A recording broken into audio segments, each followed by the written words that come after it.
سلام كرسس نعاقتكم يكون أكل كرنعت عالم زلهم لو مخا كم لما نامس حاول سكن ببينا نايلو معنتي نبابنا مزم داويت معرف 4 حامشن كابتقص حدك سابتقصي حسة شوعات اسمع أملاح يبارخ كاب لبي صبؤ نجر ينفل درساناتي ننقوس يبل لساني كم برعي قلطف صحافي إياه ካብ ደቂ ሰብ ንስኻ ትጽብቕ ውቃቤ ኣብ ከናፍርካ ፈሰሰ ስለዚ ኣምላኽ ንዘለዓለም ባረኸካ ኣታ ጅግና ሰይፍኻ ኣብ ሕቖኻ ዕጠቕ ክብርኻን ግርማኻን ልበስ ምእንቲ ሓቅን ገርህነትን ጽድቅን ብግርማኻ ውፃእ የማነይቲ ኢትካ እውን ደፍርሕ ነገር ክትምህረካ እያ ፍላጠታትካ በላሕቲ እየን ኣብ ልቢ ጸላእቲ ንጉስ ይኣትዋ ህዝብታት ኣብ ትሕቴኻ ይወድቁ ዎ ኣምላኽ ዝፋንካ ንዘለዓለም ዓለም እዩ ዘንጊ መንግስትኻ እውን ዘንጊ ቅንዕና እያ ጽድቂ ትፈቱ ረሲእነት ትጸልእ ስለዚ እግዚአብሔር አምላክ ሓለፋ ብጾትካ ብዘይተሓጎስ ከብኣካ አልባስካ ሁሉ ከርበን ዓልወን ዝባድን ይጨኑ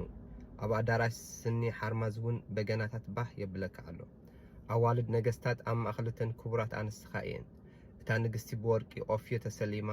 ኣብ የማንካ ትቆም ኣላ ጓልየ ስምዒ ረኣይ እውን እዝንኺ ከኣድንኒ ህዝብኽን ቤት ኣቦኽን ረስዒ ንጉስ ንውብነትኪ ይብህጎ ንሱ ጎይታኺ እሞ ስገድሉ ጓል ጢሮስን ናይ ህዝቢ ሃፍታማትን ገጸ በረኸት ሒዞም መጎስካ ክደልዮም ጓል ንጉስ ኣብ ውሽጢ ኩልንትናኣ ክብርቲ እያ ክዳውንታ ወርቆ ዘቦይ ዝንጉርጉር ክዳን ተኸዲና ናብ ንጉስ ከእትውዋ ብድሕሪኣ ኣዶናታታ ደናግል ናባኻ ክወስድወን እዮም ብሓጎስን እልልታን ተዓጅበን ክመጻ ናብ ኣዳራሽ ንጉስ ከኣትዋ እየን ውልድካ ኣብ ክንዲ ኣቦታትካ ክኾኑ ኣብ ዘላ ምድሩን መሳፍንቲ ክትገብሮም ኢኻ ካብ ወለዶን ወለዶን ስምካ ከዘኩረ እየ ስለዚ ህዝብታት ንዘለዓለም ከመስግኑኻ እዮም ስም ኣምላኽ ይባረኽ